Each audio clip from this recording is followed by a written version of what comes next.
Hi, everyone. Welcome to Making Your Early Sales Hires. Whether it's your first, your second, third, fourth, fifth, excited to dive into this with our esteemed panel today. I'm Seth Dehart, co-founder of Founder-Led Sales, and I'll be your host for the next hour. First few sales hires, as everyone knows, can make or break a company. Get it right, unlocks massive revenue growth. Get it wrong, burns runway, can kill a company. So hopefully you get a little bit of wisdom from our panel today and from this session on how to get it right. Before we dive right in, curious to know from our attendees, who's hiring your first few sales hires, and who's just here to party? So chat it in, whether it's 1 for your first, 2 for your first few, and 3 for gaining some wisdom. So obviously our goal here is to leave with some wisdom on making the first few sales hires, timing signals on when to hire, hiring profiles, compensation frameworks, ramp checklists, maybe a few horror stories. Just a few. Maybe it's just a webinar panel discussion on horror stories. So also we'll be opening the questions up at the end. Our producer, Matt, will be chiming in with those questions. We have about 10, 15 minutes to go. So throughout, if you have any questions, just chat them in and Matt will ask our panel at the end. Let's introduce our panelists. First, Machiel Kunst, founder, Bluebird Recruitment, SaaS sales leader turned recruiter. Bluebird is the premier SaaS and AI recruitment firm in Europe. I've used them a bunch, dozens, maybe 50 hires, first few sales hires.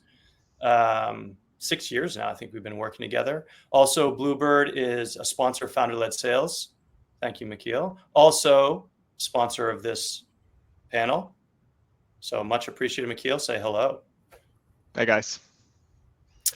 Caroline Korteweg, co-founder Uncover, scaled GTM teams across Europe. Also has a 2.5-year-old who might say hi, share some of the wisdom. Welcome, Caroline. Thank you. And Jonas Larson, co-founder Pento. He's lived this journey from founder-led sales through building a sales team, hiring sales leaders. I'm sure it all went just very smoothly, Jonas, so you have nothing to share. But Jonas and I worked together in the early days of Pento. He's exited that company and sold to HiBob about a year ago. And thank you for joining us, Jonas. Thank you. Good to be here. So maybe I'll put you on the spot right out of the gates with some of the worst sales hire mistakes you've made or witnessed, maybe 60 seconds or less. Let's dive right in. Caroline, what's the worst sales hire mistakes you've made or witnessed? What did you learn? I think for me, it was witnessing one, and it had to do with the big corporate name behind the person. I really saw somebody hire straight out of the corporate, long sales cycles, beautifully made decks. And they thought that this person was going to ramp up real quick and sort of their blue chip background would bring them a lot of credibility. And that unfortunately was not the case because this person, didn't know how to get down and just, put his teeth in it, scrappy based, so to say. So that was really a learning for me from the sideline that I eventually, when I found it Uncover, could put to great use by not hiring somebody. Well, I mean, he had some nice names, but not only the big corporate names. He was a real scrappy based guy and not prestige based. I like that. If that's the only takeaway from today, that could be the most important one. I love it. Same question for you, Machiel. I think what Caroline said, I've witnessed a lot. I do have one of my own mishires at one of my previous companies. I was under a lot of pressure to hire, which I think a lot of the people listening might recognize. I ignored my gut, had some doubts about the candidate that I was speaking with, but then I saw his LinkedIn post. They were so articulate, super insightful. So I thought, you know what, I'm going to give him a chance. I specifically mentioned to him, like, I'm hiring you because this tipped the scale, your LinkedIn post, and then it turned out that he plagiarized them. So I let him go within his probationary period. So And I guess the big lesson from my perspective there is don't lower your standards when you're under pressure to hire. Yeah. I like it. Jonas, what about you? No mistakes? Never seen any mistakes? No, I had to think real hard Just one. about this one. Yeah. No, actually, the one that came to mind was similar to yours, Caroline. I think our first head of sales, we hired a very strong AE who I've known for a while, also out of a big company, and asked him to become our head of sales. I think it was the first time he had briefly been a manager, but the first time, to lead like an actual sales team. And it made sense at the time. At least it felt like it made sense, because it felt like a step up for him. It felt like a good opportunity, and we ended up hiring, a huge sales team, way too many people, also probably way too many junior salespeople too, and had to correct that mistake, which was very painful the following 6, 8, 10 months thereafter. Yeah. Well, thanks for sharing your mistakes. Let's start to dive into things that we can learn from you all so we can avoid some of these mistakes. Comments say that we have first sales hires and people here to learn. So it's a great transition into a question from Machiel, kicking off with you. Founders often move too quickly to make the first sales hire. I mean, you and I talk about this all the time. What are the signals to tell a founder it's time to add that first sales hire? Good question. Actually very much relates to my experience with hiring too quickly under pressure. I think signals that show you're ready for that first sales hire are when you've personally closed a number of deals, ideally from cold outreach, not just your own network. It's when you're getting a good understanding of your ideal customer profile, and also when you have at least a sense of repeatability. And I believe you shouldn't make a hire that needs to figure everything out. Definitely it's someone that can test and iterate, but it also needs to be someone that scales some of the things that are already working. You cannot expect someone to be a magician and create something out of nothing, basically. Salespeople aren't magicians. I like that. Jonas, so you went through this as well. What gave you the confidence it was time to make your first sales hire? And was it the correct timing? I think ultimately you gave me the confidence, Seth, if I'm being totally honest. So for those of you who don't know, Seth was a consultant at the time. Anyway, we asked, Seth didn't ask me to say this, by the way. I think I think the main thing was that I had a calendar full of quality meetings. So I think for especially if you're still a small team and maybe you're a solo founder or only 2 co-founders, you will inevitably have a lot of things on your plate.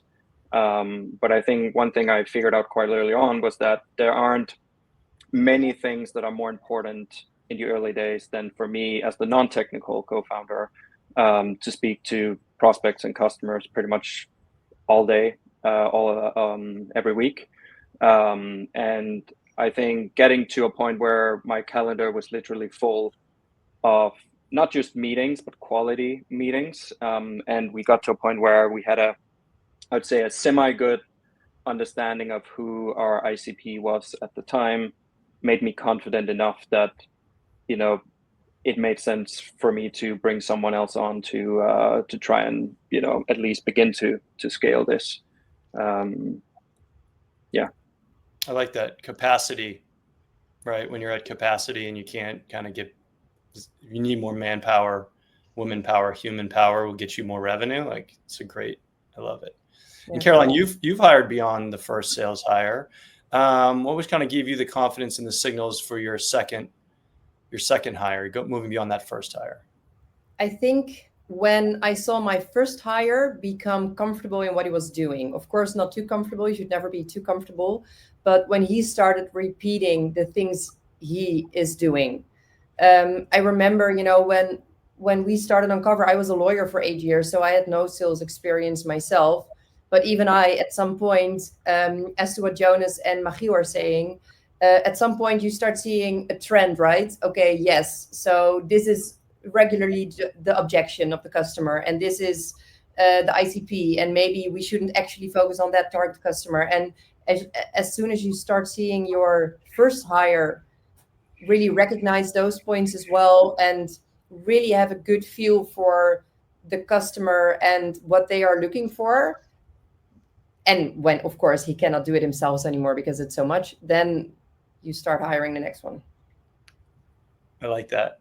What about any follow-up from you, Machiel or Jonas, for when you found conviction and signal that you can move beyond that first hire?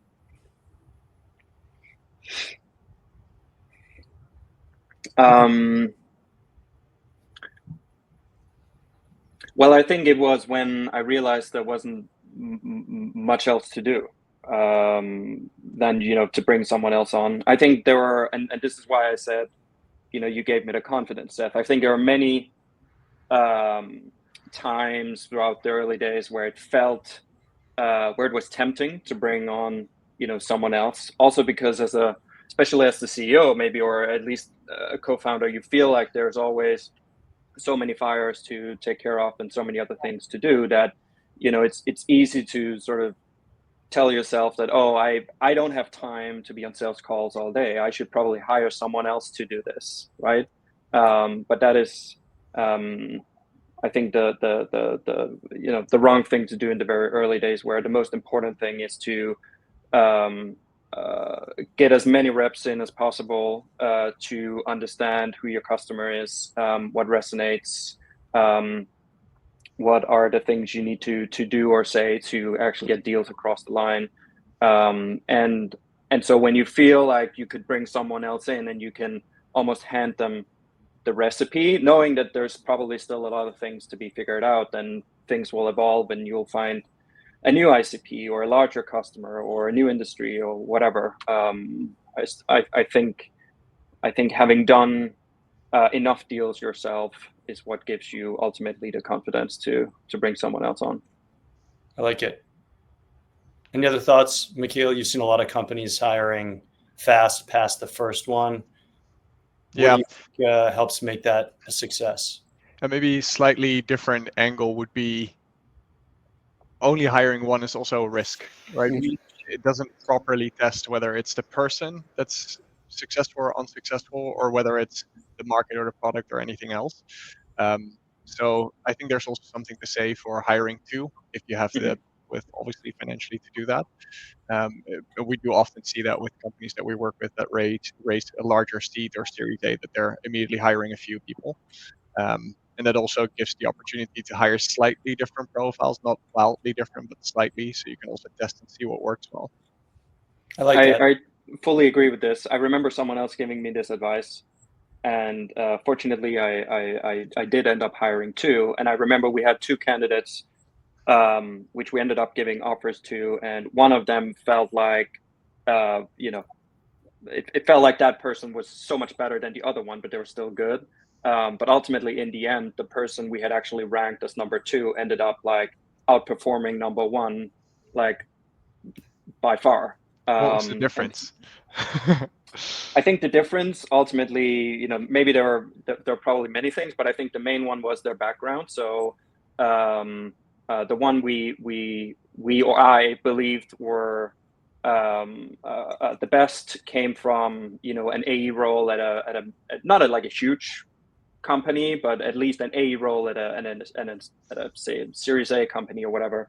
And the other one came from an account management role. So she actually wasn't even a sales rep. And the fact that she had a way more empathy for the customer was very important in the early days when it was important for us to like actually talk to the customers and learn from them and not just like run a playbook. And had we not hired her, and had we gone with the AE, the person with the AE background, we would have never learned that. So I think that's a very good point. I love it. Well, we've been talking about when to hire. Now let's talk about who to hire. Machiel, how would you describe the right profile for the first sales hire? Ooh, you know that we can talk about that endlessly. We do have an endless amount of time. Okay, I'll keep it short. I'll keep it short, but I do then want to answer it completely, and I can do this easily from the top of my head because we've helped hundreds of companies make their first sales hires. But I think there are 6 quite specific must-have, from my perspective, must-have traits that we look for when we help companies hire their first AEs. The first one is someone that's really passionate about your company's mission. Like, you need to see their eyes light up when you talk about your founding story. From my perspective, a must-have would be startup experience. It's already mentioned a few times that people from large corporates typically don't work out. I've seen it happen a couple of times in 5.5 years, which shows how rare it is that it works. Prospecting excellence, assuming you're not overwhelmed with inbound leads, you need someone who's capable of creating pipeline from scratch. Proven success as an AE. Years of experience depends a bit on whether you're doing large enterprise sales or high velocity SMB sales. Challenger sale profile. I'm sure not everyone will know it here, but I'm happy to maybe clarify that offline a bit further if someone's interested. And then the last one is they need to understand your deal velocity. So it needs to be someone who sold a product with similar complexity before, similar deal size. So those are the 6 things that we very specifically look for. Love it. Well done. And Caroline, what traits or experiences have you seen to predict success with early stage sales hires beyond the 6 traits, or if you just want to pound on one of those traits as being the most important? Well, Jonas also just mentioned it. A very important one, I think, is customer obsession. Really, really, really wanting to know the customer, their pain, what their why we are selling to them, what we are selling to them. And also resourcefulness. I mean, if you're a startup, you're a very small team. You are literally coming in there and you might very well have to do things you didn't expect to be doing because you are one of the few first people working at the company. So there's not going to be endless, amounts of money spent on everything you can do as sales. So resourcefulness, really being able to think, sorry? Yeah, may I ask about that? So I totally agree with that. And I think one of the proxies for that is startup experience, right? Because if you worked at a small startup, by default, you likely will understand resourcefulness. How would you assess resourcefulness during an interview process? I know it's hard. I'm curious. Yeah, no, that's a good question. Probably I would ask, well, what I've always asked them also, actually, after talking to Bluebird and how best to approach those questions,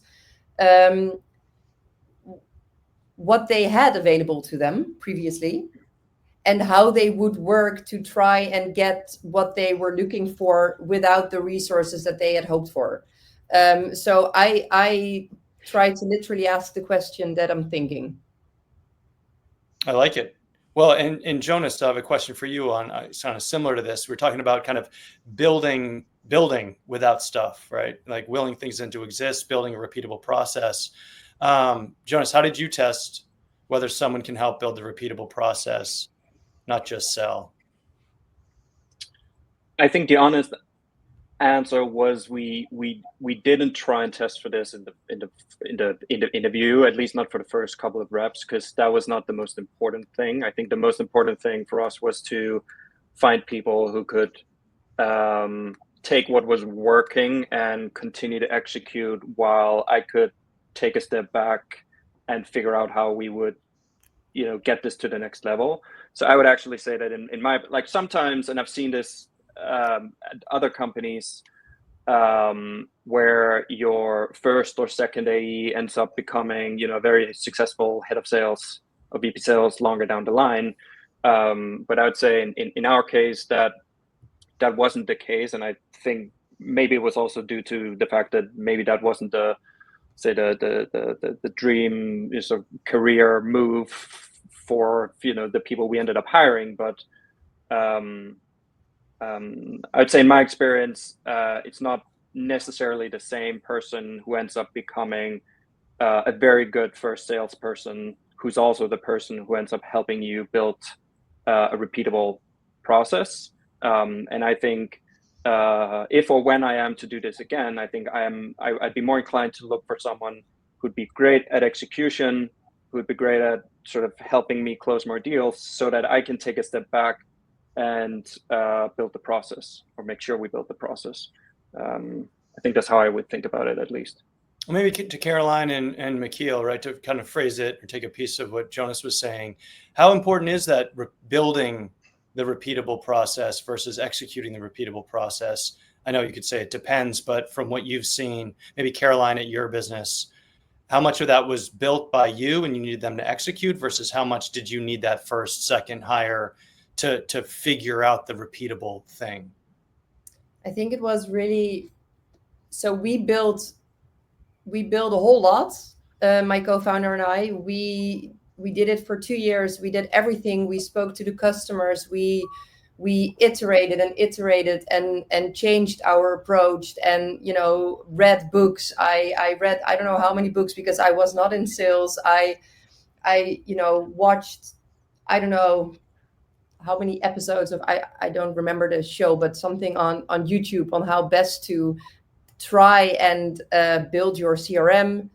And then we came to a point where it needed to be more professional, also because we got more customers. And then when we hired the guy we have now as our head of sales, he also added a lot to the process still. So he started executing, because he had 5 days a week, rather than, as a founder, and as a CEO, you don't.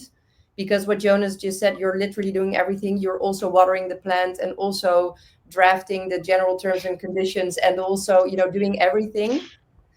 So that person really has the time to execute, but also the knowledge that I don't have to continue the process. So for us, I would say it's probably 50-50. I'm going to ask you the same question, Machiel, but I'm going to go back to you, Caroline. You stuck with it for 2 years, selling, grinding. So many founders, I talked to one last week, haven't figured out the repeatable process, want to outsource it to the first sales hire to have them figure it out. What gave you the conviction to stick with it and grind for 2 years before you had that repeatability? I mean, it sounds obvious maybe to you because you did it, but like most people are trying to opt out too soon. Or not most, but many founders are. What gave you the conviction to stick with it? Well, nobody knows the customer better than we do, because I was the lawyer and I sell software to lawyers. So for us, it was sort of, who's going to understand it better than we do? Also, of course, frankly, it was a financial thing for us too. We also couldn't hire for quite some time. I mean, I would have loved to not have to do everything myself, but we couldn't. And I think there are things you really do not know when you start a startup. You don't know everything that comes your way, everything that you need to do to pick up, how much time fundraising is gonna take. So eventually it was for the best that we did it ourselves, because we had so many learnings. And we sat with our first hire and our second hire. I still sit with them so often. I spend so much time, sitting with them and explaining to them, our customer, why we've built the process, how we've built it. So it's both that we thought, who's going to understand the customer better than we do, and we first need to still understand them better, as well as financial. I like that. The financial constraints often make the business better. I mean, easy to look back on. I'm sure it's more painful, but if you get fundraising, you have a bunch of cash, easy to just hire people because, hey, the investors gave us money, let's do that, when maybe you should stick with it a bit further. Machiel, from your experience, how do you know whether you should hire a builder or an executor? Maybe that's kind of the pieces we're coming out of here, is that sometimes it's better just to hire someone to execute, better to hire someone who can kind of build up the repeatability of it. How do you think a founder should look about, what they should kind of index for? I think it really depends on the founding team that you have and the advice that you have around it. I think Jonas has also been privileged with having you as an advisor to help build some of that structure and sense check stuff. It would be a dream if every founder has the commercial proficiency that Caroline has. But yeah, obviously advice from Seth, but also your commercial proficiency, Caroline. We work with a lot of very technical founders that do not have that background, who have successfully sold it to a couple of companies, but who definitely need someone that steps in and who can bring some of that process into the organization. It doesn't mean that they have to really build extensive processes, but at least that they understand how a really decent sales process for a SaaS product is run. Yeah. Thank you. We touched on this a little bit. Is startup experience mandatory for first sales hire? Mandatory. Yes. Yes. Yeah, I know that's a hard line. brief answer from my side. Yeah, I think so. I'd say I go ahead, Caroline. No, go ahead. I'd just say I would agree. Yes, but I've also seen the edge cases where it worked out. So the person who ended up becoming our like all-time best early AE came from an account management role at a semi-large company. Had she had any experience before that? I don't think she had ever worked at a startup before, no. And I think honestly, had I with the experience I have today, had I seen her profile today, I probably wouldn't have even considered her. So I think that's just my luck. We'll just shout out again. Teddy's a star, but she's a incredible human being, very unique, right? Don't mention her name because then everyone else will try and hire her. I didn't say her last name. Caroline, startup experience? Yes, no? Well, I'm almost afraid with Machiel here now to say no. So I'm going to say the lawyery answer. It depends. No, I am really, for me, it's really maybe even more important is startup instinct. So not to be afraid of to be able to adapt really quickly. So in that sense, maybe yes. I'll just go for yes. I like it. Yeah. We've all seen exceptions. Exactly. Like the exception, the challenge is if you're trying to hire and you want your odds in your favor of success, are you looking for the exception to the rule? Yeah. Like that seems risky. What about how we pay these folks? Caroline, maybe keeping this simple for our listeners, what's the simplest effective comp plan that you've used on early account executive hires? Commission, in our case, quite a high percentage. I think it was 15% over every euro sold. So every euro of revenue, as well as our stock appreciation rights in our company for the long-term commitment. So equity, and I think the average commission that I see is about 10%, but for that early hire, making it a little bit juicier on the commission of 15%. I like that. Yeah. Jonas, what compensation mistakes, like we're hitting you with the mistakes since you mentioned this whole thing. What mistakes did you make as you started to scale the sales team around compensation? What were some things you, in hindsight, you're like, yeah, I would have done that differently? Definitely complicated things too much too early. So again, similar to what we've talked about a few times already, is sort of stealing or copying the playbooks from larger companies. So believing that you need quotas and you need to run that whole sort of compensation playbook early on. I think it's just a distraction, and you can keep it super simple by just saying, here's your base, and then you get 10, 15, whatever the percentage is for every deal that you close. So I think we were complicating things, and we should have probably simplified. And then I think one thing we which ended up being a mistake too, which I think we did because we wanted to motivate the reps and we felt generous, was that even for say annual deals with relatively high ACVs, we would pay out the commission right after we got a signature on the deal. And we did that in order to, let's say, celebrate the close of a deal, but quickly realized, deals fail implementation, or they end up churning after 4 months, so you end up paying quite high commissions on deals that never actually make it to the full year. So we ended up changing that so that we needed the implementation to be successful, and we needed, I can't remember how many months of the customer being live in order to pay out the commission, which meant that there was a bit of a delay on the commission for deals you had closed previously, but it protected the downside a bit for the company. I'm sure your accountant loved that. Yeah. Track of late stage. Yeah, because typically paying commission after a deal is signed is kind of the best practice, unless you have cash flow challenges, in which case you can spread it out. But I think it's really important. You're right. If there's a high failure rate of the clients to have to go, you can always do the clawback, but it's better to incentivize the reps to make sure clients are set up for success. And if I can give one, one suggestion here, like I didn't know at all what to look for, what to offer, nor did my co-founder. And we really sat with Bluebird for, a couple of hours. We talked to them. They helped us out. They really helped us frame a good first compensation package, think about what the next one would want. Now we're also thinking about potentially offering, more of a group compensation for if the whole team reaches certain milestones. Really getting the help, because you just don't know. It's awesome that Bluebird helps with that. I think anybody that,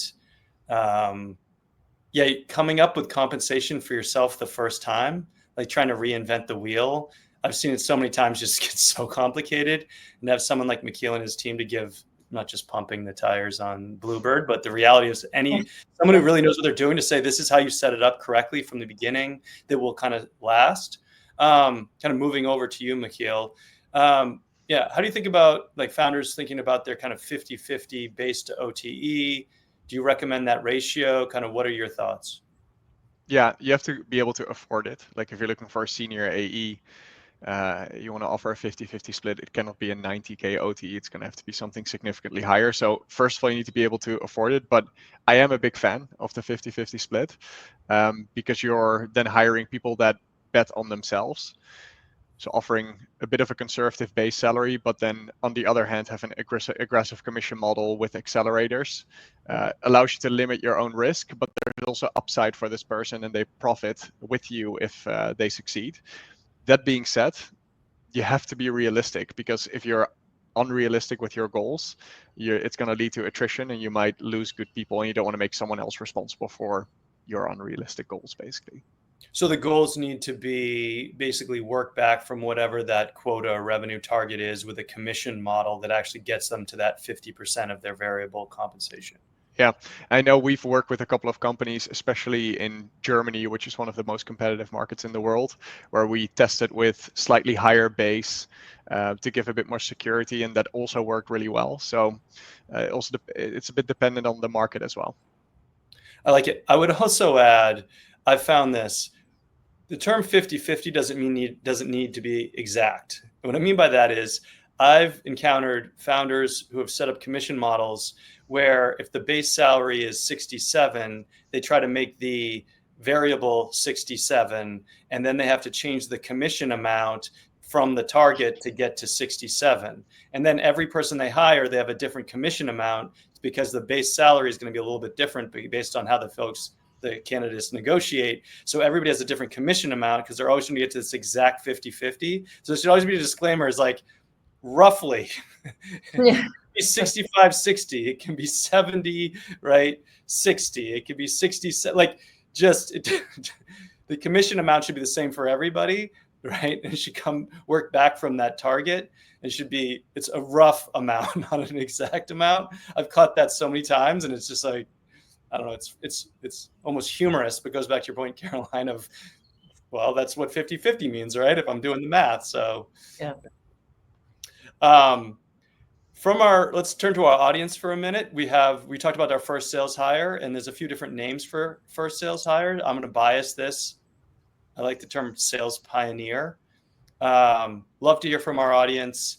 Best name for a first sales hire: founding AE.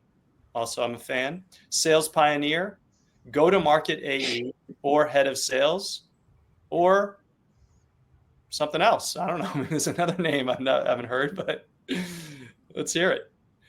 So while our audience comments their favorite first sales hire title, let's go to talk about onboarding and ramp. So setting up these folks for success. Caroline, what absolutely must be in your ramp plan for an early AE hire? So we sort of came up with three things. Obviously, a clear goal. You want them to have something to work towards, to have a goal. Structured learning and founder time. I mentioned it earlier already. Everything that we had learned, we needed to, or you need to convey to the person that you're hiring. So we sat down with them a lot. We pitched to them. We let them pitch to us. We built the whole structure flow of what it is that our customers are going through. We gave it to them. We, got them along to demos. We demoed them, really made sure that it was starting to become, they started to feel our product and what they were building with us.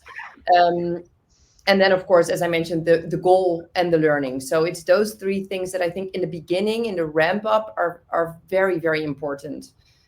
For us, our particular sales hire also needed to spend, we had sort of called our summer period a reiteration phase where we were going to redo some things.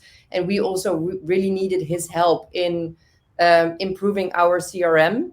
So that was one particular goal that spread out for a bit longer. But it's really the short-term goals, a goal every week, structured learning, and the time with us as founders. I like that. And I think a lot of founders get nervous because they don't have a very structured onboarding. But typically the first one is more like you said, very practical. How do you convey this knowledge? It doesn't have to be this ideally it would be really vetted and structured and all that, but what startup is. And it's like, I always think about it as the first one is the first draft. The next person you onboard is the second draft, and you will refine it. And by the 10th person, it's going to be really polished and really smooth, or it should be. But the first one, it's like, don't over engineer the thing because it's not going to be perfect and it's fine. And we talked about the profile of that first sales hire. That's the dynamic nature of what we're looking for, is that they're going to be able to handle that and not expect that. Yeah, I agree. Jonas, what's one thing, you've hired a lot of salespeople, what's one thing that you must do in week one that really moves the needle for helping them onboard smoothly? So again, it depends on the like how mature the sales org is. But let's say we talk about the early days. Still, I would say, in addition to what Caroline said, and making sure that you are spending as many hours as possible together with the rep, I would say that I found that ensuring they understand the basics is very important. And what I mean by that is it's dangerous to assume that just because they did, the initial research on your company and they ended up maybe applying for the company, that they understand why customers are buying. So, for example, in our case, reps could come into Pento and they'd be like, "Oh, I've seen, the website, I've seen the product. I can totally see why customers would want a better, faster, more beautiful payroll product," right? Because that sort of makes sense. But that was not the actual reason why companies bought Pento. They bought Pento because we could save them time on this very specific part of the process, or now they had transparency into things or insights that they didn't have before. But those are not obvious things for a rep who have just read through the website. So sitting down to make sure that they understand the problem, the solution, and why the last 10 customers actually bought in detail, I think is important, and something that's so easy to skip. I like that. Super practical, help them understand. Also doing things in the right order, right? If you don't give them that practical basis of understanding, anything you're teaching them kind of gets lost in the whole mess. Yeah. Machiel, for you, kind of helping founders set up these hires for success, what are some of the metrics that are a must in the first 90 days for an AE to make sure they're on track? Yeah, I think depending on your sales cycle, everybody wants to see revenue as soon as possible, but I think depending on your sales cycle, it's unlikely that that happens within your first 90 days, except if it's really high velocity SMB sales. But you need to at least see really clear leading indicators. So for example, someone is successfully prospecting, setting up meetings, you can see that those prospects are progressing through the various deal stages within CRM. So if they're not owning their calendar and they're not building pipeline by week six, I would consider that a really big red flag. I like it. So let's talk about kind of avoiding some of these mishires that aren't going to work out. Jonas, I love it if you just have a silver bullet we can all just use, but I don't know if that exists. But what interview tactic or question is kind of you think has helped save you from a bad hire? I think before you have, the full playbook and you know exactly what you're looking for, and you've hired your first 30 reps and, it feels more like science than art. I think, as Caroline has spoken to a couple of times already, is to get us as practical as possible, get us close to what day-to-day will look like. So obviously you get all the basics out of the way, understand why the hell, would you want to join an early stage company where we have absolutely no idea what we're doing, as opposed to, join this much better, bigger, larger company where you get paid super well over here. But once you've gotten that out of the way, I try to get us, as close to day-to-day as possible. Ask them questions like, what do you imagine this will look like? What do you expect you will be doing every day? What would you do if you end up in this scenario? Try to understand how they think on their feet. I think is the best way to figure out whether they're the right fit or not in the early days. I like that. I hear that a lot from founders of almost talking them out of the job. Exactly. Yeah, that works very well because they're usually not prepared for it, right? So you get some very good answers, good or bad. Yeah. Machiel, what early red flags post-hire scream this rep isn't a fit? I'll skip cultural fit because then we obviously can give a lot of funny examples. But a red flag for me would be if someone misses a sense of urgency. So you want someone that is not waiting to be fed leads. You don't want someone that's slow to learn about the market, the ICP, and the product. They should really push you for information. If they can't articulate the value prop within a couple of weeks really well, also a really big red flag. I like that, wanting to chomping at the bit to kind of book meetings, cold call, whatever it is, to start the revenue generation process. Yeah, if they're waiting for you to tell them, like, hey, you should do something, that's not good. Caroline, let's say you spot some trouble early on with a candidate that maybe isn't a red flag, but a yellow flag. How do you course correct? And then also, when do you know to part ways with an AE? I think this goes for every hire. I have personal experience with hiring someone, tech, on the tech front for us. It was the first time, and I have no tech background, so it is hard to assess someone. And if things start feeling off, so if your gut, Machiel mentioned it in the beginning, his gut, he didn't follow his gut. I think really following your gut as to a person is extremely important. Of course, if somebody is, if you're in sales and somebody's learning really fast and he's adjusting, so not everything went perfectly well in the beginning, but it's coachable and going better, then don't straight away sign him off. It's hard to know if someone is coachable if you don't know, if you're not the sales wizard yourself, right? That's the thing with a startup. I also didn't know how to be a CEO, but I'm a CEO now. I'm just doing it.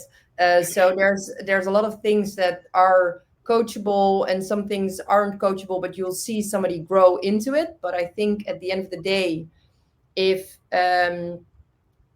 as to what Jonas just mentioned, if you need to pull people, and if you need to push people to do things, if they are saying it's not them, it's the other person or it's the customers, if it's just not going, then at some point you really got to cut it off and do it quickly. Don't be afraid. Also, in a small team, every person that you let go of, you're going to feel, it's going to feel like, oh my God, it's like half the team that I'm letting go of now. I cannot do it because then I won't have anyone anymore. But it's not true. Holding on to somebody that you know isn't going to be right for you is going to take up so much energy. And I think Jonas mentioned at the beginning, it's going to be 8 months of negativity around it following. And it's true, it eats you up, especially if you're a founder, because it's your company and it can do so much good for you, the right hire, and so much wrong if it's the wrong hire. So if you feel that it's not right, let go. I love it. So I like the idea. So if you see a problem, try to coach. But I like this is when there's doubt, there is no doubt. Right? Exactly. Everybody who's been fired, I've had to let go, or I've seen it, you're always like, I should have done that sooner. Right. Yeah. Holding to people when there's doubt is bad for everybody. Yeah. And then also the point you make, it was like energy. Like, are they giving you energy? I mean, this stuff is really hard. Or are they taking you energy? Yeah. The best of the best salespeople they don't care what the goal you set for them is. Their goal is, they're like crazy. They want to overachieve. Like, you don't have to put energy in and be like, all right, so how many KPIs did you do today? How many calls? Like, they're giving energy. Like our head of sales literally pulls you through the screen with his enthusiasm every time again. I love it. And maybe more so than I do. No. Wow. We have a chance to build a company, right? With the people that you like. Why not do it with the people that you're going to surround yourself that are going to give you good energy? All right, let's do a quick, some lightning takeaways if we can do this fast, and then get to our audience questions. So we'll go quickly around the horn, starting with Jonas. One interview question that every founder should ask. Why do you want to do this? You don't have to explain. Time to explain it. I love it. Why do you want to do this? Yeah, I mean, it was not a question for you, Seth. It was the answer to the question. Oh, no, that's great. It's a perfect question. Caroline, one question. That is a perfect question. Tell me about when you lost a sale and what you did after losing it to not lose another one. I like it. Machiel. Run me through a deal that you sourced yourself from start to finish, and then layer into the answer with how questions. I love it. Next one. We'll start with you, Machiel, first. One sign that indicates someone will be successful as your first rep. Yeah, I'm going to go back to something I said already, a high sense of urgency. Jonas. I'd say curiosity, and that should, show from the very first interaction you have with the person. I like it. Yeah, me too. Curiosity. No, you need a new one. No, I'm not. I don't know. I'm making up the rules as we go. You say really good, smart stuff, so I'm going to put you on the spot for something different. Empathy for your customer. That's a good one. All right. We'll start with Jonas. One thing you wish you knew before you made your first sales hire. Well, I like this. Take a moment on that one. That's a really one. One thing you wish you knew before you made your first sales hire that founders listening should know. Well, I'm going to, again, take advantage of being the first to answer this one and go back to something we already talked about, which is hire to. I think it's such an underestimated piece of advice. Maybe it's not underestimated, actually, but it's such good advice because it will tell you the truth about what's not working. Is it the person or is it, something else, which can be extremely hard to tell if you only have one who seems good, but you don't know. I think I always go to like hiring one to start because it's so hard to find two people that fit the profiles of what we've said. If you can and you can afford it, definitely do it. Often it doesn't happen at the exact same time, right? So it ends up being staggered. But maybe if you commit to hire one, plan to hire two, and hire the second one as soon as you can, ideally at the same time. I was just buying everyone time by Seth-splaining what you just said. I promised I wouldn't do it, but I did. Well, all right.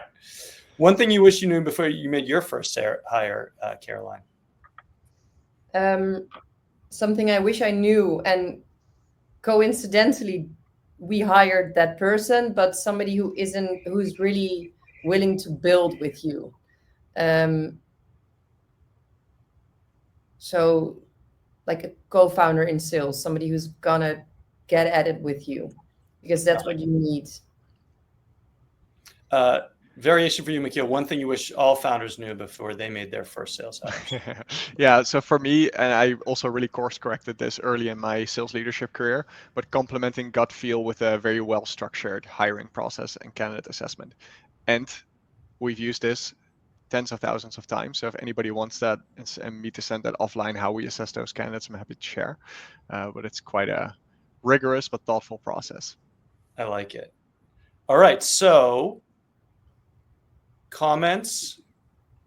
Martin, what's up, man? Thanks for answering. Founding Sales is the name that he prefers for first sales hire. That was the first one. We'll take that. Founding Sales for your first sales hire. I guess that means founding AE, if it's technically a title. All right, we'll put Matt, our producer, on the spot with some questions. Let's see if he can make this StreamYard magic work, where he asks some questions from our audience to our panel. Yeah, hopefully you can hear me, everyone. I've got some really nice ones. I'm a bit annoyed at myself. I didn't think of these before the call, but we had a double whammy come through, which was how do you balance investing in sales tools versus direct hires in the early days? And was followed up with any advice on those tools. I'll pick who goes first. Jonas. I'd say buy as few sales tools as you can. It's very tempting to buy all the things, especially if you've raised money. But first of all, you don't need it, and it might even make it harder to again understand what's not working. And second of all, it will just complicate everything, because at that point you don't have a proper playbook, a proper a mature process that you need all those tools for. So I think a CRM, I would even just say use a spreadsheet at first. Maybe obviously you need some sort of Zoom, Google Meet, something to take meetings if you do them online. There might be a few other things, but yeah, I'd keep it at a minimum for as long as your tools doesn't equal more revenue. No, and if I can jump in, if you do get a tool, so we got very early on, we got HubSpot, which is a great CRM, but I, as head of sales, thought that I sort of understood how best to implement the CRM and structure it, and we started using it, and for a year and a half or 2 years, we used it a certain way. And then we had our sales guy come in and he said, yeah, not really the right way. And now we've spent a lot of time and money on reshuffling a lot of things in HubSpot. So I would also suggest, if you start using something like HubSpot, spend a little bit of money or time, preferably, of course, time and no money, but on somebody who understands the product, because it might seem easy, but it's not. It's great, but it's quite difficult to get its full potential out of. So really don't be scarce there, and spend some money and time on doing that the right way. I like that there was a siren in the background as you were talking about setting up your CRM and you figuring out how to use it yourself. That was appropriate. It was alarming. It was, to me too. Any other, maybe Caroline, any other favorite tools that you have implemented that have helped generate revenue? Yeah, for us, Lemlist has been a good one. It automates a whole lot of flows. You can, add people on LinkedIn, then wait a couple of days, send a new message, then send an email. It can help you reach a lot of people. And I also found out a while after we had already started using it that you can also scrape a lot of information from people. I had somebody scrape things for me that wasn't necessary anymore. So Lemlist was very useful for us. I love it. Maybe to maybe to really quickly add, like, your success is not going to depend on tools. Tools just make things significantly more efficient. So and I would rather have the salesperson dictate what they think they need, sense check it with an advisor, and then implement it. Yeah, I agree. Right, it helps with what's already working versus it like unlocking something. Yeah. We had a really good question come through, which I think a lot of people won't even know this is happening. But it's, how do you avoid undermining your reps? So you've hired someone joining sales calls. How do you do that without making them feel smaller and not so important? Who wants to tackle that one?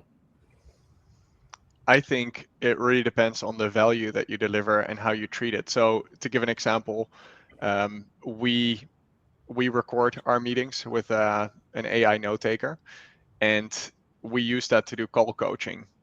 But I don't use it to like do performance management, or example. Like, I really do it with the intent of helping people become better at their craft. If that's the way you're treating it, then people will not feel one way or another about it, I think. Yeah, and I've literally asked our sales guys after meetings where they were too, if you have feedback for me, give it too. Like, I am here to talk to you, but I also want to learn. So if there's things that you want to suggest to me, please do. So it's a two-way street. And I think if keep telling them that you're working at it for together, your team. You're not one against the other. It's you two. Love it. There's another question here that just came through. A good salesperson also sells themselves. How do you see through that sales? Maybe I'll answer that one. I'll start. Yeah, that seems like that one. Okay. Good one. I think you need someone who's hired a lot of salespeople to be in your interview process. And I don't feel like you can use anybody. Ideally, our investors. I work a lot with Point 9, and the investors will join. But I think that's the key, is like they've interviewed a lot of salespeople. They've helped hire salespeople. I think salespeople who have hired and managed salespeople can see through a lot of that, where other people. You also because the way to do it is ask a lot of how questions and get a good understanding of how they're running a certain process. But then if you don't know what excellent looks like, you don't even know whether they are giving the right answers. Any other good questions? I think we have time for one more question. Matt. Yeah, the other one was about transparency as a founder, like runway. Do you have that conversation with your sales reps? Should they be aware of that? What are your thoughts on that one? So financial situation for the company. Yeah. Sorry. He's asking, the question is, should you be transparent and share your financial situation and kind of the runway with, I guess it's a good question. It's not just for salespeople, but for everyone, for the company. Yeah, I think you should. But you should start early. So you don't start being transparent 2 weeks before you are about to run out of money. So if you do it from, let's say day one, or from the day you raise money, and you say, now we start the clock, we have 18 months of runway, and I'll, continue to update you every quarter. I've found that creates, very good culture, and it increases your chances of people taking ownership. I don't think it's a good idea to hide it, because either they will find out one way or the other, or it will just create this very, very, very uncomfortable moment once you're about to run out of money and you need to tell them.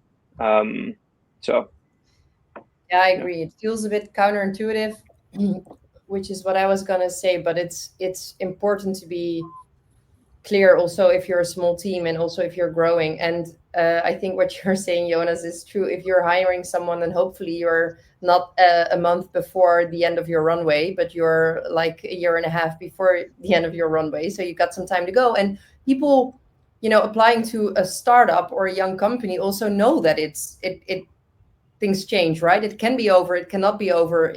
You can feel like it's gonna go and get sold in a couple months, and then it doesn't, but you raise money. So a lot of things change all the time.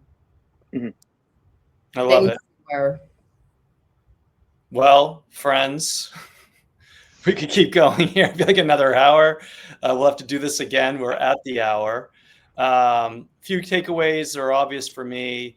I think that first sales hire is when the founder's at capacity, right? And even you've proven some level of repeatability, even if you need that first sales hire to help with that. Obviously, prioritizing traits like coachability and process building and sales ability over kind of the big brands and the resume, and obviously setting up simple comp. Keep it simple, getting guidance for people that have been there before, like Machiel, like myself, like others, is super helpful. I'm sure there's many other takeaways. Those are the few that come to mind. Huge thank you to Caroline, Jonas, Machiel. Appreciate having you guys. Thank you for It was fun. inviting me. Follow them all on LinkedIn, sharing lots of wisdom. Thank you from me. And if you've enjoyed this, you can join our free platform, joinfounderledsales.com, and we'll be doing these events monthly, if not quarterly. So hope to have you back. This was fun. I learned. Selfishly, I just get to learn. It's good. Thanks, guys. Everyone. Thanks, team. Bye-bye.